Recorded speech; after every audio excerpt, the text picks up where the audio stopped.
What's happening, everybody? The Bite Me podcast back on the air. Glad to be back in our respective homes. And man, what a weekend it was. What a show we have for you today. I'm John Lopez, Captain Scott Null, Captain Caleb McCumber, Captain Dean Thomas are right in front of me. And they've got a lot to share on the weekend that was, but really podcast topics as well, because as much as we know everybody wishes they could have been there, hopefully. Not only about, I say only, it was a huge crowd. Over 500 people showed up for the feeding frenzy. So we're going to get those covered that weren't there with some Bite Me topics as well, including patience versus frustration, which I may have to sort of choose my words wisely when we get to that topic, where the captains were, the fickle bite, et cetera, et cetera. But how is everybody doing today on the podcast? I'm going to get to the captains here in just a second. Don't forget to subscribe wherever you get your podcast. Don't forget the Bite Me group page. That's always a good place. Lively as always. But let's get going, man. Let's not bury the lead. I'm usually we have a lead topic. The lead topic today is a very big thank you. Lots to cover on the feeding frenzy. If you weren't there, we're going to share it as best we can. But let's start with what happens. You know, that maybe is a fishing topic as well. What happens when you get more than 500 of your closest friends all together in one place, your fishing buddies all in one place? It was quite an event. If you're not familiar, just joining the podcast, the Feeding Frenzy is something that we do every year. This was our third year, trying to make it bigger and better every year. As a thank you to all the listeners, the tens and hundreds of thousands of people that listen to us over the course of the year. And, of course, as a charitable part of it as well. Because definitely we want to raise money for a couple of good organizations, and we did. I'll get to the particulars first, and then we're going to get to our guys here. The particulars of the event was more than 500. I think we had a clicker. One of them, I think my son-in-law had a clicker at the gate, and altogether, I think it was 531 people walked through those gates. As far as the event itself, we had 70, well, I might be speaking a little out of turn, but roughly $73,000 was raised, which is unbelievable in our third year of existence. $73,000 was raised. Thank you to thank you very much to the listeners that contributed in the silent auction, the live auction, the raffle, all of that stuff, because it was unprecedented. I know I was talking to Roy Crush, who is one of the leaders over at Texas Boys Outdoors. Camille, I'm sure, feels the same way with Heroes on the Water. It's about as big an event in terms of fundraising for these great organizations that you're ever going to see. So we're really proud of that. But let's get into the fun part of it. Let's get into some of the things that happened in terms of the day that was. I'm going to go around the horn. And, you know, I talked about the Feeding Frenzy recap from the captain's perspective when I sent them this. And I'm just curious. I'm actually going to start with Caleb on this one. Like, what were your takeaways when you're walking out that gate? Because I posted this, and by the way, I'm going to post a video that we just received from Roy right after the podcast, and it's going to really be it's going to be on the group page, so you need to join there. It's going to be a really thorough example of what everything happened in the day. But when I was walking out of the gate, I posted some. I didn't see anybody leave without a smile on their face. And I'm curious what y'all's thoughts were, just sort of recapping the day, and then we'll get into some of the particulars, Caleb. Man, it's just an overall good time. But the thing I noticed about the Bite Me crowd is there doesn't seem to be any strangers there. Everybody's hanging out, having a good time. Everybody's happy to be there. Everybody's happy to work towards a bigger cause. Mm-hmm. And, you know, it don't matter if we're talking about fishing or race cars or whatever. Everybody's there for the better good. You're right, though. There's no strangers. I mean, we're just walking around. Everybody's talking. They know us through the podcast. We know them from their contributions on the group page or the YouTube stream or whatever it might be. Or even more so, you know, take us out of it altogether. Just watching everybody interact with everybody else. You know, it's a good group, just like the Facebook group is. You don't. There's not any bad actors in there. It's just a bunch of good old boys wanting to get together and have a good time. And I can't see this thing do anything but getting bigger and bigger. The people that put it on, that group text that we've been in for the past 8 weeks has been absolutely wild. And while I don't realize what the heck we're talking about 99% of the time, y'all sure do a good job. It was smooth, man. You know, we were talking about a couple of little tweaks here and there, but nothing nothing major. And I was actually, telling Jan, my wife, at one point, I said, this is like scary smooth. Like it is like scary how smooth it was. But Dean, in terms of just walking out of there, your takeaways just from the breadth of the entire afternoon and evening. It was for me, it was very inspiring day, just from being around people, the volunteers, the Feeding Frenzy Brain Trust, which was the people who were all involved in the organization over the bunch of weeks, the generous bidders who bought things for the cause, and just to see a group like that come together, raise a bunch of money for two of the most worthy causes out there, Texas Boys Outdoors and Heroes on the Water. It just, man, it gives you hope that the world is going to be okay when there are many reasons to think that the world is swirling on a lot of days. When you see that many good people come together for a cause, man, I mean, I'm still, it wasn't just one day. That sticks with you when you witness something like that. It makes me bring my game up to a new level and inspires me to look forward to next time. But I mean, Caleb said it great, the camaraderie, the people that were there meeting and greeting. And it's tough for me personally, because there's so many people that I want to talk to, want to spend some time with. But, in 3 or 4 hours that we're there, it's hard to get around to everybody. Yeah. I think I still got a sore throat 3 days later after talking. Yes. And it's funny that Scott, I'm keeping you last here on just the kind of the recap, then we'll get into some details and the topics. But it's funny he mentioned that about the world and all that, because you sent me a quote, and I wish I could find who said it originally, but it said, if you want to believe the world is terrible, watch the news. If you want to believe the world is incredible, spend time in nature.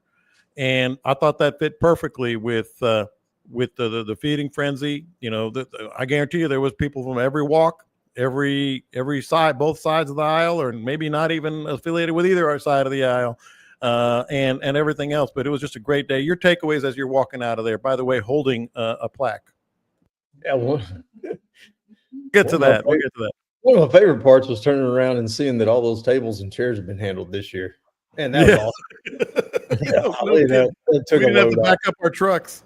Man, last year after that event, I was so dang tired. And then we looked around and went, uh-oh, we got a lot of work to do. Mm-hmm. Seeing that taken care of, man, that was nice. Mm-hmm. And just the number of people that show up that are just happy. Just they're happy to be there. It's not like, sometimes you go to events and you're like, I really just need to show up at this thing. I need to show my face at this. I mean, I know you do with your radio stuff. Mm-hmm. There's times when you have to. I look forward to it, and it's fun. And the people that are there are all enjoying themselves. Everybody's on the same page, and it's cool to see. And that's what I know you want to get into the Kerrville stuff, but that's what I saw when I was there, and that everybody pulling in the same direction, everybody wanting to do good, and being involved in this event and that mess out there, it gives me some hope. Everything's smoothing out, man. Yeah. For what Gabriel and Ryan got that fishing trip was for, we'd probably have a wedding ceremony for them next year, considerably cheaper. Get slick water to weld up a nice aluminum little arch thingy. Yeah, I can do that. Yeah. And so here's what's funny about Caleb's little last second throw it out there trip with everybody. So Caleb comes to us. Hey man, let's put together all three of us a trip from Matagorda. Me and Scott are like, hell yeah, let's do that. Boom, John, throw this out there. Boom, done. After it's all over, I asked Caleb, so how are we going to put all this together? He's like, I hadn't really thought about that yet. Well, and that's something for John to do. There's something else for John to do. Speaking of which, I'm glad you brought that up. Gabriel, I'm going to mention your whole name whether you like it or not. Gabriel Salinas is who you're talking about, right, Caleb? Mm-hmm. So afterward, was it you or someone? It might have been him. Said, "Hey, I want you to go on that trip too. I want all 4 of you guys on that trip." I said, "Absolutely." So he messaged me, and he said, "Hey, I'm gonna throw another $1,000 in so you can go." I said, "You don't have to do that. You do not have to do that. That is beyond." It's not near enough. No. Well, 1,000. That's all. That's beyond any expectation. But so now we do have to figure out. I guess it's going to be 2 boats at some point with them. But I'll be damned. At least 2 boats. At least 2 boats. Yeah. You auctioned off a trip for 6, dog. We need 4 boats now. Yeah. Congratulations. You're going to work. It was your idea. It was your yeah. Caleb's an idea man. And I'll be damned if I didn't open my Venmo. I didn't open my Venmo this afternoon, and the thing is the generous fellow that donated the house walked up to me and said, "Hey, I'd like to donate my house in Matagorda, and all 3 of y'all auction off a trip." And I told him, like, man, I don't think that I think we're too late. I think that we don't have time to plan it and the logistics and all this stuff. And I went over there and whispered to Scott and Dean. They're like, "Hell yeah, let's do it." And I was like, "All right." I can always count on you guys. But yeah, how about that? He just said and did it again. So of course we'll get that added to the kitties. 73,000, I think is what it was, roughly. What about like some stuff that our listeners who were not at the event can kind of take away? Because you get a group of 500 plus people together. A lot of times you start seeing some trends of some of the things they want to talk about in fishing. Some of the questions that are maybe repeat questions from different groups, et cetera. And just go ahead and raise your hand if something pops to mind, because what really struck you about the conversations about what we do here on the podcast that really stood out? Man, it stood out to me that we have almost 11,000 members and 100,000 downloads. Only 500 of them ain't losers.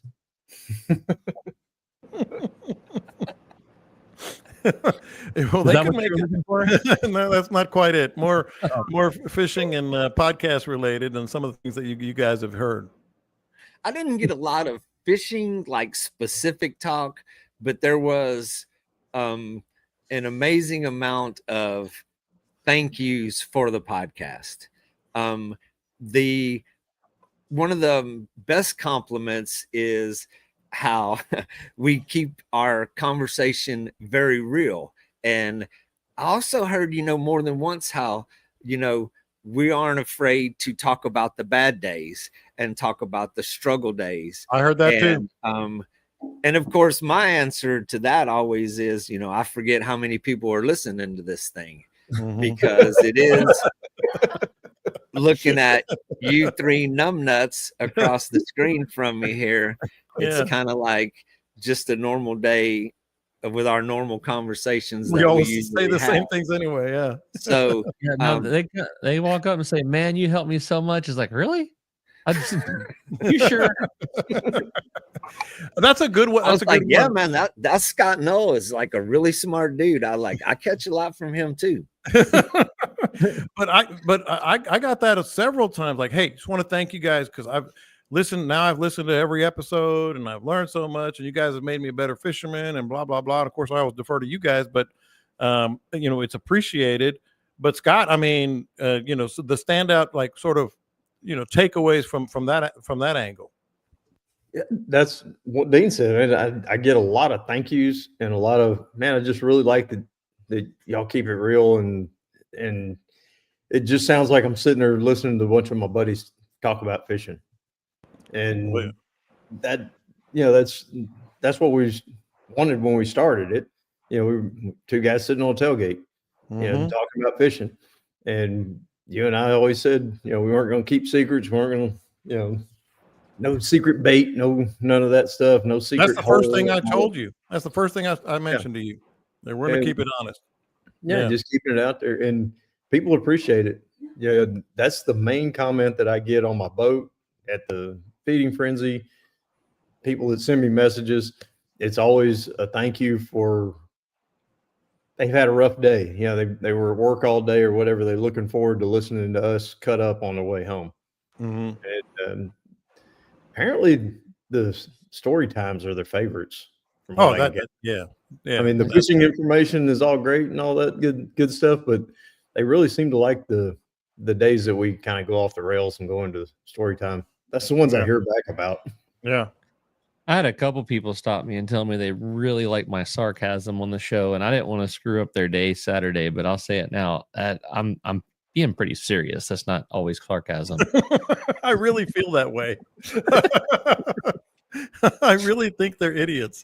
No, hey, and speaking of story time, the Saturday for me was I was also in the Freedom Boats tournament, which, by the way, I didn't even mention this. We did give away $65,000 Freedom Patriot, courtesy of Chet Morampudi.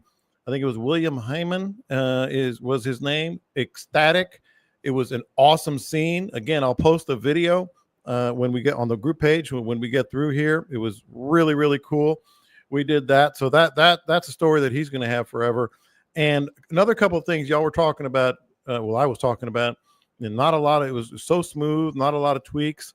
I want to just shout out some of the people that were, obviously I'm not gonna go through the whole list, but some people that were just in it from the very beginning.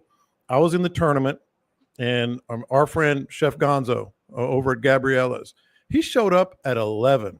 And obviously Gabriella's is really cool. And Gonzo doesn't even know this yet, but one of the tweaks we're going to make next year, maybe with the food, is do food trucks, like 2 or 3 food trucks, so people can have an option.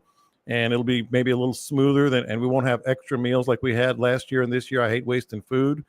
So Chef Gonzo, whether you like it or not, Gabriella is going to have a food truck at next year's event. But he got there at 11 a.m. He got there at 11 a.m. Didn't have to be there at all until, 2:30, 3 o'clock, and stayed till well after, and just, had a great time. But people like that were just showing up, hey, what can I do? Want to help you guys. Go ahead, Dean. The extra plates went to the fire department. Good. At the end of that. So those dudes, man, they were so happy. They got chicken legs and sausage for a couple of days for those guys. And so thank you is not a good enough word for the people that were involved with this. However, I want to name, and Bill and Teresa. Bill was responsible for putting the Costa Rica trip together for us. Mm-hmm. He was in Costa Rica. He was at that Nosara place, whatever the Fishing Nosara. And so through his communications with them and bringing it back to us, that got together also. Bill and Teresa and Jake, their son, and his girlfriend at the end of it were, without prompting, I mean, they were there stacking chairs, hauling chairs, with many other volunteers, man. I don't want to leave anybody out, but they stood out pretty good with the contribution to the cause. And thank you to all of the volunteers, the people that were running around making sure everything happened. It's just not a big enough word for what they all did. Yes, I couldn't have said it better. And then there was a lot of fun to be had. The much talked about casting contest, and I thought Dean put it quite well. Did you know that the logo for the butter churn wound up winning the casting contest? Dude, it's uncanny. Look, I was sitting there with Delaney, and as we were sitting there, she turns around and looks over my shoulder, and that little trailer door was there. And she says, "Has anybody noticed that Scott Null is the logo for the butter churn?" I was like, how did they find that dude? On the truck that quick. It was uncanny. I'm like, I'll be damned. That is Scott. That is Scott. So yeah, that was all Delaney on that one, man. She made me laugh when she said that one. But congratulations to Scott. And I will say this: last year, people kept coming up to me like, "Who do you think is going to win the casting contest?" Because it was for distance, and I was really kind of stumped. But ultimately, I said, I think I'm going to go because I think Scott was really, you were just coming off your shoulder thing. Or not too far. No, it's not an excuse. No, not an, I'm telling you how I handicapped it. I was saying, okay, so Caleb is the youngest, fishes a hell of a lot. I gotta believe, and he might cheat. I gotta believe Caleb's going to be at the top of the list. Then I'd probably put Dean because he's on the water maybe more than any of us. And I've fished with him and he can really launch it. And then I said, and Scott, is probably still recovering somewhat from his shoulder. This year, same thing happened. Who do you think is going to win the cast? It was accuracy. Who do you think is going to win the casting contest? I said, all I'm going to tell you is this. One of these guys sight casts a lot more than everybody else. Takes people sight casting, shows people. I know, Caleb. I know. Well, I heard something behind me. I'm trying. What was it? I just hope we can get this over with today and we don't have to listen to it for an entire year. You can hope all you want. But I know that it's not going to happen. I mean, he's already. Let me introduce you to just something called no break gate. Okay. Everything's always develops later. But does anybody in this room want to talk about possibly where no break gate would come from? No, I don't know. What is it? Okay. I stepped on the boat before the contest and Caleb's reel was sitting there. I backed his, I spun everything backwards as far as I could. Did you really? Yes. It wasn't far enough. Well, to be fair, he hijacked your reel last year. No. I learned. He was my inspiration to do that. I learned about this late that night, and controversy. We have controversy. Yeah, I learned about this late that night, and I remember thinking whenever I casted, like, "Holy shit, this thing goes!" But I deserved everything I got. I had it coming to me. It was a weak moment in one of my weaker moments in my brain. Whenever I stuck it up there in the rod holder so nothing would happen to it. I was like, if I leave it sitting around, something's gonna happen to it. I need to put it in this rod holder. Yeah, never let it leave your hand. Well deserved. So, but anyway, so I told him, I said, one of these guys sight casts more than anybody else. Not that the other guys don't. So I said, I maybe would lean Scott today. And sure enough, Scott and Dean, I'm sorry to tell you, you talk about you wish you could get it out of the way today. Parkoff already texted on the group page here on the YouTube stream. There was a casting contest and Scott answered more of a clinic. Yeah, we can all read. Thank you. But congratulations, Scott. And I think you hit the thing at least once, maybe twice, right? Yeah. I told you to open the door on that bait bucket and you didn't do it. Here we go. I was going to put one in there. It hit the door. Oh, man. Uh-huh. And Dean finished second. Caleb finished third. But now I know one of the reasons. Tie for second. Don't you take that shit from me, you biased. It was 3 for Scott, 3 for Scott, 3 for Scott. So that was 9. And then you switched. No. Dean took turns when it's... No, Scott didn't win the third one. Yeah, I won the third one. Oh yeah, you won the third one. That's right. I won the longer, more difficult one. Look, we're not going to pick this into pieces. Like we are. I'm okay with. I'll give Caleb the honorary second. Let's just move on with our lives. Well, I have some good news and some bad news. We are going to move on with our lives, although this will be mentioned, I'm sure, several times over the course of the next year. But what are we going to do next year, first of all? Fly rod. Oh. Fly rod accuracy. Caleb? Fly rod distance. Caleb? You got a year. You got a year. I was going to bring a bow fishing rig to the accuracy contest, but there's children out there. Yeah. And for those who weren't there, explain what you did bring. Oh yeah. Man, I had a good idea. Kind of. Did you?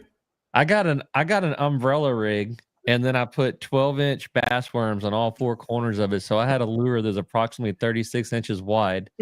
And then we upgraded at the thing and put a half of an arrow with a fletching on the back of it.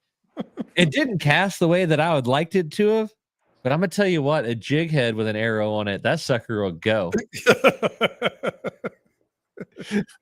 Now technically I did say bring your own lure. You did. So you could have about broke my wrist when I tried to cast it. That was the best part. We were up there practicing, playing around. He threw it at the 30, and of course he covered it up with 36 lure. It's all over it. And I said, well, go ahead and hit that 60-foot. He went to cast it. Oh my God, my wrist. He threw it about 50 feet, and that was about all he's going to get out of it. I mean, the whole thing weighed about tough. The thing probably weighed 3 pounds. If I would have tried to cast that after Dean and probably Scott backed my reel off, I think we would have hurt someone. And y'all were hitting me when you were warming up. Oh man, that one over your shoulders and then back between your knees was a doozy. Right into the boys. Next year we should use real hooks and use John as the target. Oh, get John to like jog in a circle and try to hit a moving target. Oh, maybe a moving target would keep it fair for next year. We have time with real hooks. Not with real hooks. Not with real hooks. Real sharp hooks. What can we do with tannerite and fishing? So the good news is we're going to move on from the casting contest, Dean. Oh, thank goodness. The bad news is we're going to talk about Scott again. No, this is a good one. This one you can blame me directly for. I had an idea after Scott while he was gone, actually, because we were already starting to plan the feeding frenzy, and I was just like everybody, just sort of blown away and impressed and inspired by Scott spending what'd you take, like 2-3 days worth of clothes, spending 3 weeks in the hill country, really, really gruesome stuff too, rescuing bodies and parts of bodies, if we're being honest, and using dogs and tractors and backhoes and skid steers and moving stuff. And I said, somebody needs to give him an award or a recognition of some kind. And I said, I can do that. I can do that myself. And so for those who were not at the feeding frenzy, the kind of the surprise news of the day is we had. Oh, right in Scott, in the middle of a big moment. Right. Anyway, congrats. All right, Dean, how's fishing been? Fishing's been good. Poor old John up there stuck in the corner. All right, here we go. So we created the Captain Scott Null Award. I hit the wire. And award is in his name, and he won the first one. And it's going to be for one of the things that's sort of an underlying theme of all our shows here, of what we do on the podcast, and that is conservation and service. And so Captain Scott, I got him up there right before we did the live auction, which also was amazing. But so we presented it, and so many people came up, said, thank you for doing that, etc. But it was a no-brainer for me once I decided, we can do that. So congratulations to Scott, well-deserved. And the secondary part of this, Scott, I'm going to go to you here, this is a perpetual award. This is an annual award. So it's in your name, and it'll always be in your name. But we need, never too early to start thinking about some people who are important in terms of conservation and service. Yeah, quite a few already came to mind. I kind of discussed one with you, and we'll see how it goes throughout the year. Somebody may step up and really blow things away and do something spectacular along the way. But there's so many people around us that are into conservation. It's just the kind of group that we've got. It's the friends that we've got with CCA and all the people involved with that. There's Flatsworthy. There's so many out there that are doing good stuff and want to help the fishes, help the environment along the coast. So let's see how it goes this year. Yeah, we'll all get together and decide at the end of the year. We'll start talking about it. and service like what you did. So I'm real happy that we'll be doing that every year as part of the Feeding Frenzy moving forward. I did mention the boat, some of the cool fishing stuff. By the way, you guys, we've all gone to a million of these things, whether it's a local CCA chapter or a big event. You know, we went to the Flatsworthy one, some others. All due respect, I walked around that place, Caleb, and I know you were checking. All of us were checking stuff out. I walked around. I looked at the kayak that we auctioned. I looked at some of the trips we auctioned. Then I went over to the silent auction. Man, we had some good stuff like Laguna, Sawgrass. Collins was there in personalizing and customizing rods on the site. Reels, we had baits and Shimano, and some of we had stuff that would just blow people away. I'll put that silent auction and auction up against anybody. We have Waterloo. Yes. Yeah, they were. We have like 12 loose reels, and I don't know who was responsible. That was Roy. Roy got the loose reels. That contact, but man, that was a pretty good variety. Mm-hmm. Yeah, no, there was all kinds of the wade fishing gear. Yeah, Wade Wright. Wade Wright. Yeah, it was crazy. But it's too many to recall, man. I mean, yeah, I know I'm forgetting someone, but it was pretty. We need to refresh a list and post it up on the Facebook. Oh, I am. Yeah, I'm going to do it with the video probably this evening or first thing in the morning. It's $4,000 worth of coolers sitting there. And even the guys. Coolers. Yeah. One other good thing that I told John, I may not have told Caleb and Scott, but the guys from Frog and Toad and Slickwater that sponsored the tent and bought the auction. I mean, they spent a good chunk of change there. They're already came back with a plan for next year to upgrade tents and such as that. So the guys that really were a big part of it are already looking forward to next year. Yeah, I got a chance to actually meet the Slickwater guys, and man, they're solid. And what I was really impressed with is, they were telling me that they build aluminum and stuff. I said, man, my aluminum guys hate me. and boy, they got all excited about it. They're like, no, we want like the complex. We got to figure it out. And so I already know who's building the aluminum for my next boat.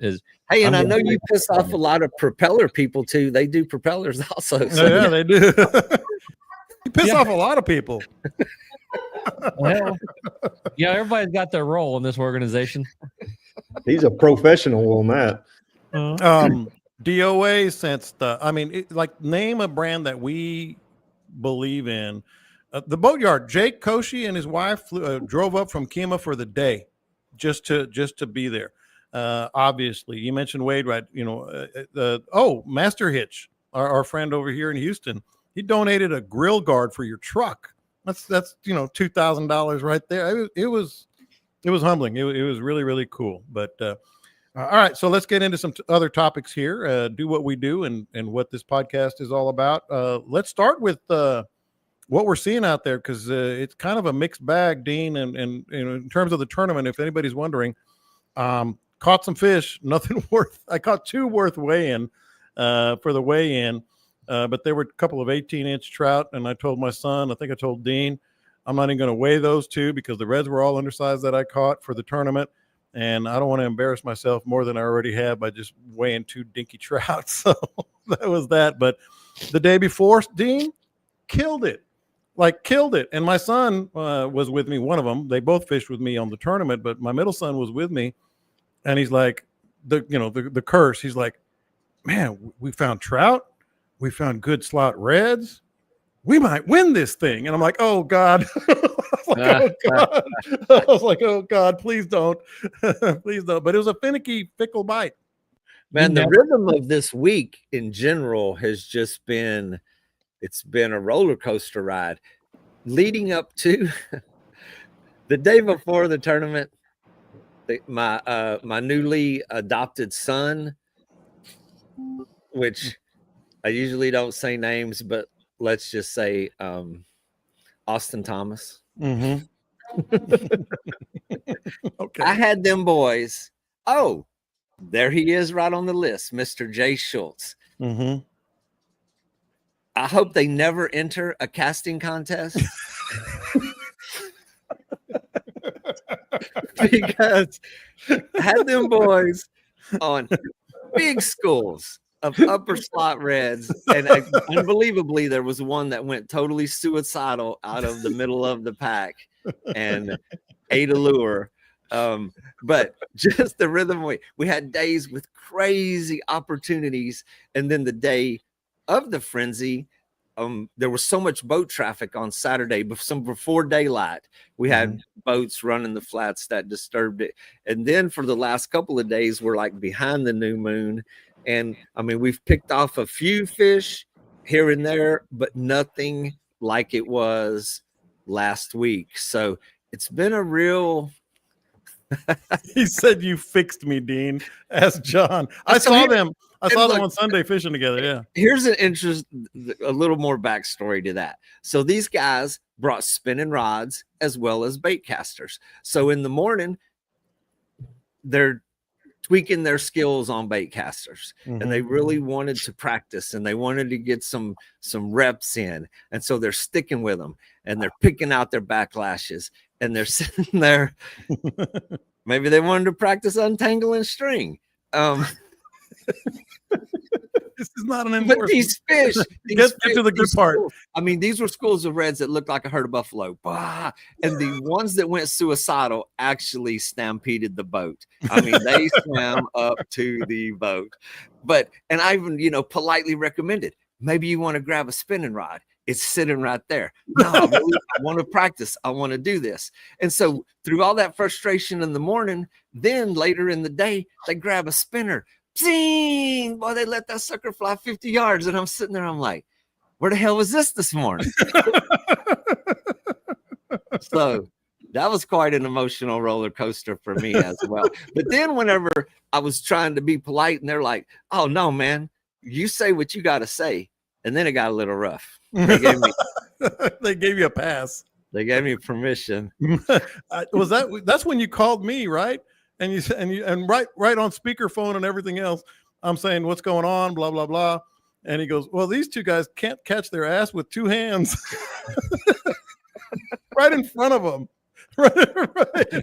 They gave me permission. Don't tell me I can. Go ahead, Caleb. It sounded like you were going to say something about all that. Oh, I'm just sitting there. I lived it too. I've been there. And I think, Scott, y'all have fished with these guys, right? I had them the day before you did. Oh, that's right. That's right. Exactly the day before you. Not that we're mentioning any names. Austin casted pretty well whenever he was with me. I guess it was just my ability to put my customers on. That is not what you said. That's not what you said? No. Want me to show you the text right here? No. Y'all making up stuff. Y'all silly. Yeah, be careful what you put in writing, man. Y'all probably had it confused with the other customers. Okay, maybe. But anything else in terms of takeaways? We're talking about the fickle bite right now. I mean, it really wasn't a jinx because not a lot of people brought in some good stringers, but there's a lot of back and forth happening right now. High pressure, low pressure, blue skies, light skies, hot, cold, warm, cool, windy, not windy. This month is either really awesome or it's really not. And speaking of, you never want good fishing the day before the tournament. You might as well not even got out of bed Saturday. Yeah. No, and as soon as he said that, I went, "No, God, no, please, don't do that." But part of it, and how much of it is like boat traffic? Friday was light. That they just shut down because they were still there. You weren't up here, huh? You weren't up here. We had the Borracho Pescador, or something like that. Borracho something. The drunk something fishing tournament was here in Port O'Connor, and starting on Thursday, they were pre-fishing like crazy. There was 80, I think they told me 87 polling skiffs in this thing on the fly side. Oh my gosh! And they were everywhere. I mean, I went out Thursday and I'm driving around looking around. Good Lord. There ain't a cheese or a cracker available in Port O'Connor for a week now. Yeah, all the skiffs or an IPA or white sunglasses. Definitely not. Nah, man. Friday was, Friday was pretty well for a Friday. It was pretty light, and I'm like, oh, it was good. I expected more boat traffic. Then after our first spot where we caught those trout, it was. I was just thinking, is it just the disrupting the water just constantly? I wonder if that, because the fish were there. I saw several reds. We had some roll up that I know were slots. And so Saturdays are unpredictable on the boat traffic. I don't know if it's just luck that sometimes you don't get run over as much. But here's how my Saturday morning started. Before the sun come up, we're out there. It was zero wind. It was slick as glass. I throw the troll motor down. We're on the troll motor. Man, there was mullets swarming everywhere. And as I'm moving along nice and slow, here comes this boat. Wow, burning down the shoreline, burning. I was like, okay, just let this dude pass by. We'll be all right. Boom, turns a circle, circles around me. Boom, drops down where we could talk to each other. Oh, man. Shit you not. So then I just politely 180 my troll motor. I turned the boat completely in the opposite direction, and I'm trolling back where I just came from. And then the dude starts yelling at me, hey, slow down. Those fish are on that corner. And I'm like, first of all, I just trolled through there. I mean, just passed through. And then he starts push poling, and he's pushing towards me. And there were no more words exchanged, but I went on about my business. But it seemed like every place that I fished on Saturday, whether it was just my bad luck, bad coincidence, there was just, I mean, no matter where I set up a drift, I mean, there was a boat that just ran through in casting range. Mm-hmm. And I mean, that just repeatedly happened. And yes, Friday, the day before, we got these schools, even Thursday, that were very consistent, that were pretty much there. But after they get run over so many times, I mean, those schools get busted up, they get chased into deep water, and they just, I mean, it takes a week of quiet for those things to like start doing that again. Plus we had higher than normal tide that let those fish be in there. The last couple of days, the tide has dropped back close to normal, and there's really not a lot of water for, big schools of upper slot reds to be in those areas. So, you get scenarios that set it up, and whenever that opportunity gets so disrupted, I mean, it just ain't coming back. Yeah. I mean, it could be any number of things. I was wondering about the boat trip. Obviously we've wondered about that a lot, but it was really, really active on and it Saturday. Wasn't a tournament, but there was a lot of borrachos out there. There were a lot of borrachos out there. I tried my darndest. A whole lot of the guys from here were going down there. Mm-hmm. That explains the borracho. Out BSing with some of the guys, and they were all. There was a whole bunch of them that were heading to Matagorda, and a bunch of them were heading to Naranzas Pass, Rockport. They were going all hell with the 87 polling skiffs in there. Ain't enough room in Port O'Connor for that. Yeah. So Thursday, when I had Mike and Austin out, we had tried my first area, and it was scattered fish here and there, just singles. And then I went running to go to one particular area where I knew there might be some schools, and there's 2 polling skiffs there. So I kept going. I went up a little further. There was another polling skiff in the next stop. So we were on spot E before I finally was able to stop, and we still found fish. And all of mine's been tide related. Dean just said super high tides. We've had that strong southeast, and it pushed the tides way up. My fish were in the trees. I mean, they were so far back up in there early in the morning, you could hear them feeding back in there. And then throughout the day, that tide was falling. The highest was early in the morning, and it was falling throughout the day. By the end of the day, I had good schools where all those fish had pulled out of the trees. And I mean, the last couple of days, I've had some really nice schools. It's fall time. Fall is here. Well, we're going to get to that here in just a second, but I'm curious on Caleb. What I know you haven't been on the water, you were hunting, but anything from the Matagorda and Upper Coast that you're hearing? I'll be honest, I haven't heard a whole heck of a lot. I've been down to South Texas playing with those activities down there. I was looking at going in the morning. The tide's up a little bit higher than I wanted to be for what I've got going on. But I'll ask Pat. I'll let y'all know next week. Yeah. I want to stay with you, Caleb. And on this topic, it ties directly in with what Dean was talking about with those, what were their names again? Just so we don't forget them. Austin and Jay. Just put it down for the record. Yeah, I'm gonna write that down. We'll put it in the rundown. I mean, the My recap. newly adopted son. Yeah.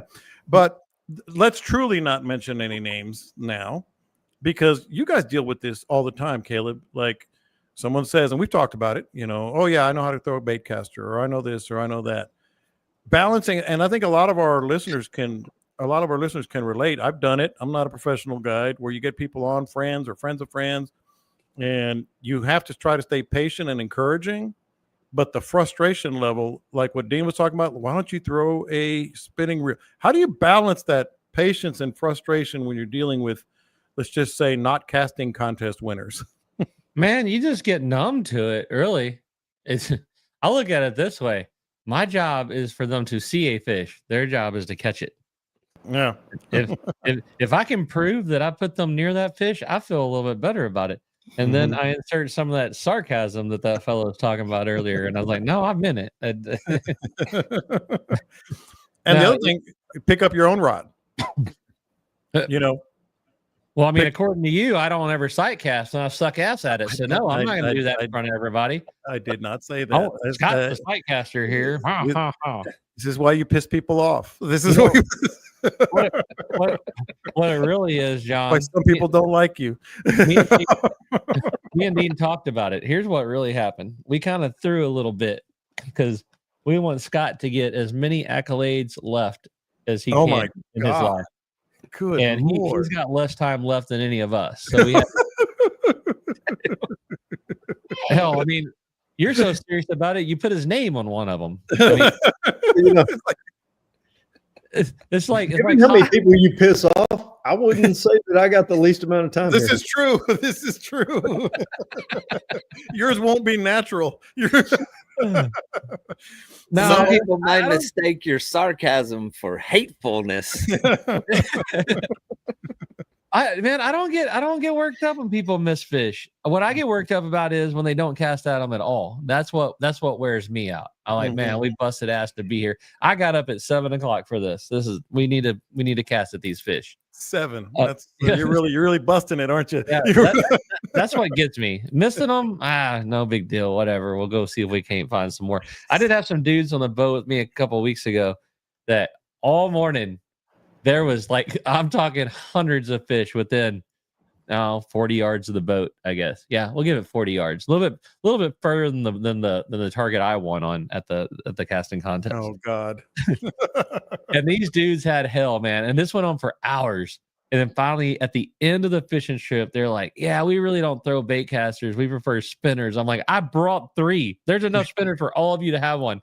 Nobody picked one up. They're like, well, we didn't want to be those guys. I'm like, y'all been those guys all morning. See, this is story time. Yeah. And Scott, maybe you have a story, but pick up your own rod, catch a fish, and maybe show them that way. That's one thing. But how do you balance that patience and frustration? The same thing Caleb said. I know I did my job when I put them within sight casting distance of redfish.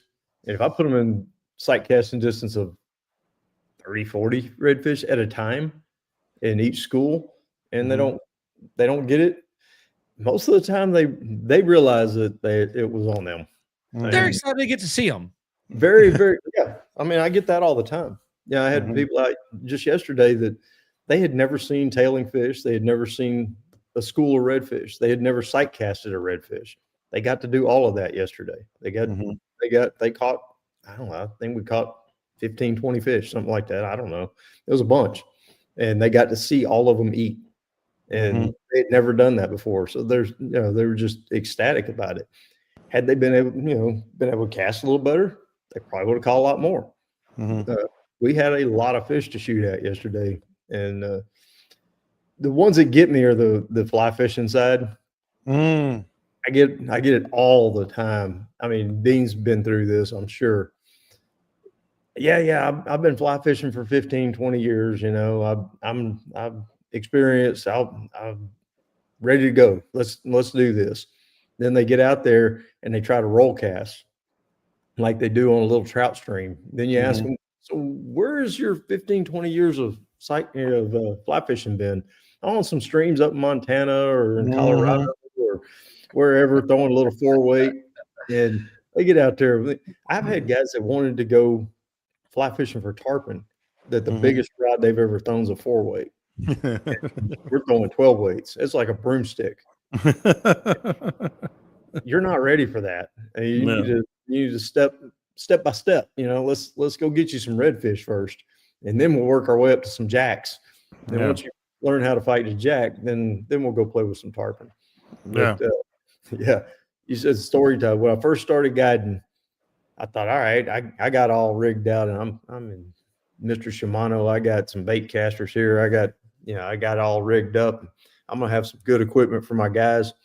And I had 2 guys show up, and the reds were absolutely suicidal. They were just sitting in front of us, not spooking, nothing. Could not get the guys close enough to them so that they could hit them. And they backlashed, and they backlashed, and they backlashed, and they backlashed. And finally, way on into the day, they said, we've never thrown bait casters before. And I was like, well, it was pretty obvious. So I got and Camille's in there, and I walked into the kitchen. I pulled I had cut line off. I mean, we probably didn't have 50 yards of line left on each reel. And I'd cut a wad of line. I pulled a wad. I didn't say anything. I just pulled it out, set it on the kitchen counter, and she goes, ooh. And I said, no, wait. I pulled another pocket, and I got some more out of a different pocket, set it down. She goes, oh. Then I got another. I had 4 pockets, 2 shirt pockets, 2 front pockets were full of fishing line. And I was just setting it on the counter like big bird's nests.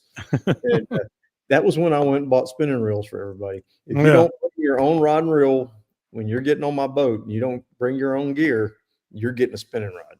That's just the way it's going to be. Most of the guys that want to bring their own stuff, those are the guys who throw bait casters, and they're generally pretty good with them. Yeah. So I just prefer, if they're going to use my gear, let's just keep it with because most of the guys that really that throw bait casters, they're used to their own, and they want to throw their own stuff, and they want to bring theirs. So that's great. Bring it. But if you don't bring your own gear on my boat, just plan on throwing a spinning reel. And we know how Dean handles patience versus frustration. He calls me and just says these guys can't catch their ass with both hands. And so, I mean, and there's a lot of variety in the clientele of that attitude of, some, and they always, just like Scott said, they realize it was their own inadequacies when they see fish and they just can't reach them, or they can't, they're in front of them and 12 o'clock and boom, cast goes 9 o'clock. And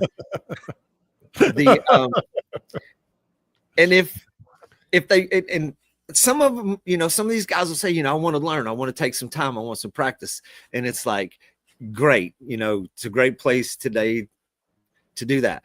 But if you want to learn, then there is a time to learn. But if your goal is hooking and catching fish, you don't want to show up to learn. It's exactly the same with fly fishing. I tell people repeatedly, show up with some skills, or be realistic about your expectations at the end of the day. So, practice.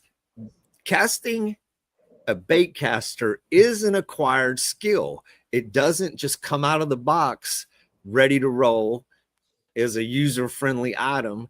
I mean, there is variations with the line that you have on there, fine-tuning the cast, your specific cast. Did you leave the reel near your friends?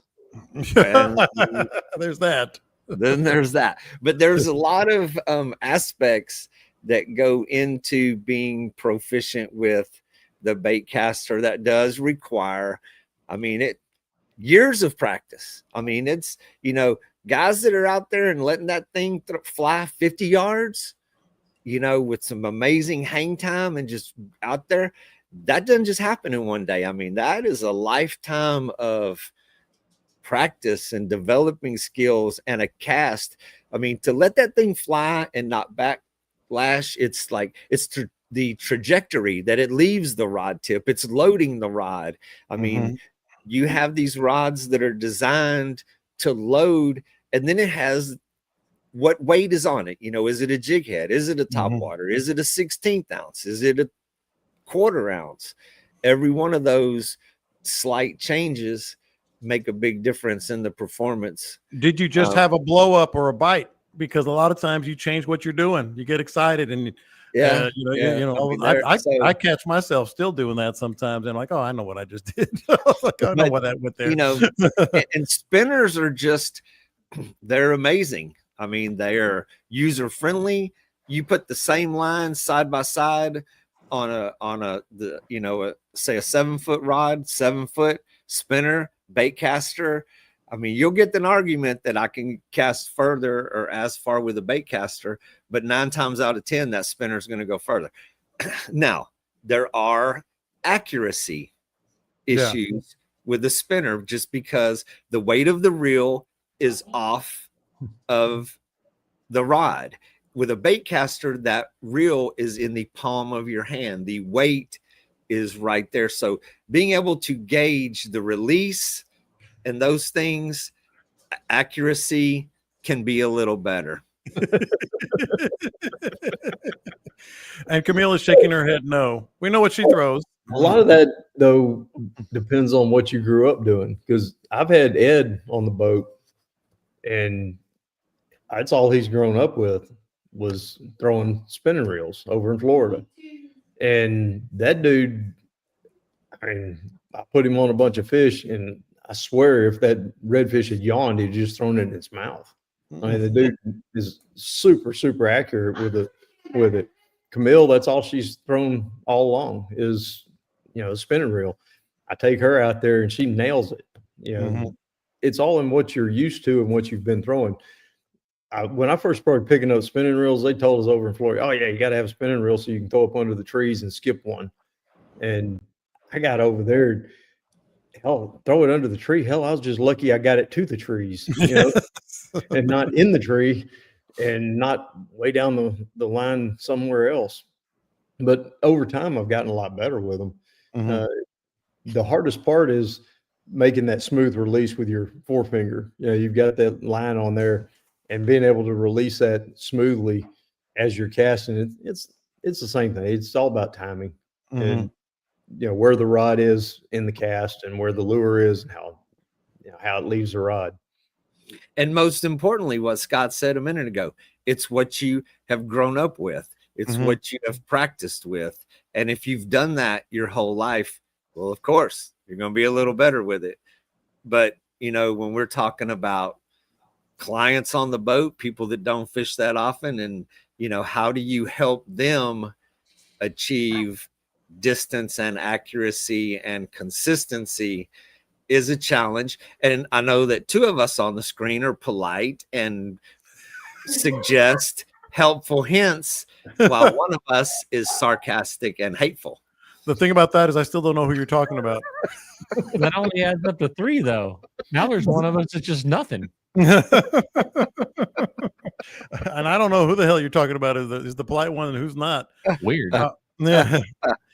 All right. Instead of as our what would Scott do, Caleb and Dean, I wanted to talk about beachfront a little bit because what's going on with the weather. Obviously, it does tend to stay warm. If you hadn't noticed down here on the Gulf Coast, but what's the beachfront looking like? What are the prospects? I know flounder is going to be a little later, probably late September, early October. Trout seem to be pretty plentiful. What are you hearing or seeing or doing on the beachfront, Caleb? I mean, how much longer is this going to be? Is it about to go off or what? Man, I think we still got some time left. This weekend looks pretty decent on the beachfront, and had I not had a baseball game with Kay, that's exactly where I'd be. The wind swaps out of the north early Thursday morning and stays out of the north for several days. That's what I was asking for. Yeah. Yeah. No, I think you're in prime time. This is still we're still in the time of year where the kingfish and some, it depends on where you're at, the mahi and stuff like that are up close. Get that good push of water. We've had that southeast wind for a long time, pushing good water up closer. we're gonna have wind to knock it down.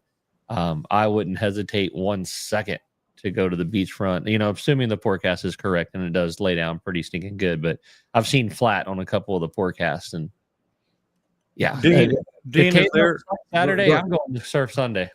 Are there kingfish still to be had? Man, that's a good question. I haven't been out there since the wind cranked up a couple weeks ago. The blue water is still there. The water is amazing. But kingfish aren't as tolerant as the tarpon are. Usually, once we get the first legitimate north wind, it pushes the anchovies out, and that's what those guys are following. If the bait balls are gone, kingfish are gone. Yeah. Scott, I know you've been out and continuing to go out. What he talked about the beachfront and trout, and I asked Dean about that. What are you seeing? How much longer do we have out there? Whether it's trout, flounder, redfish, whatever, or what you'd like to do. We got a long time. I was just looking to see what the water temperature was out there today, and at our jetties, it's 85.6, something like that. I think that's what it said. Anyway, it's still in the mid 80s, and until it hits 72, give or take, we'll have jacks. The kingfish they'll be around. They just may move a little further out. But the tarpon, hell, the last group of tarpon I saw last year was November 2nd, and that was really late. I generally won't book any tarpon trips after about October 15th. That's kind of been my general rule. But if the weather's right, I'm still going to go out there and check them, and I'll still have some customers that want to go. Guys that missed a day because of the wind or we had some bad weather, and they're wanting to get out there. I'll go check it and see if they're still around. It actually gets better and better for the tarpon side of things as the season goes on. Like right now, a lot of those fish that our tarpon go all the way to Grand Isle. They come from Mexico, they go all the way around to Grand Isle. Well, they got to start working their way back to go south. And they'll go each time there's a front, they kind of move a little further south. And last year they moved on the first couple little minor fronts, and they got here, and then they just stayed here in Port O'Connor for all of October. And we got a big buildup of fish. So that's what I'm hoping for again this year. Well, that's what tomorrow or the next day or whenever the hell it's going to be, Thursday, I guess. Hopefully that thing will start pushing some fish that are over there in Louisiana and Alpha Galveston and get them lined up over here, and they hang out for a little bit. Yeah, I mean, I was kind of under the impression, which is, I'm glad I asked you guys. Like, I think it could go off here, at least for a while anyway. But you guys got anything? Hey, one other thing that I loved about the feeding frenzy, kind of bring it full circle here. I know a lot of our listeners came up to you guys and said, "Hey, I want to book a trip," or booked some trips and all that. So shout out to them for doing that. You're going to have a blast with them. And all three of these guys, you know where to reach them. Scott, Dean, and Caleb, if you want to get in on this. It's worth your time. They may give you a hard time, but it's part of the fun. And just be able to catch your ass with both hands. For an extra $50, we won't say your name on the show. Yeah, you better tip well. You better tip well, or else, you're gonna be. If we mention you by name, we had fun with you. If we don't, well, we probably had fun with you too. But if we mention you by name, we really had fun with you. It was extra fun. We just want to keep the fun going. Yeah, exactly. All right, boys. Fantastic time. Glad we could recap that. Glad we could get some topics in. Don't forget to book our guys here. They're fantastic. And thanks to you three for coming down and doing your part. And especially thank you to your significant others for doing their parts and making it so big. 73,000. I still can't believe that. Now we have a really high goal for next year. It's going to be tough. But we can do it. At what point can we start skimming?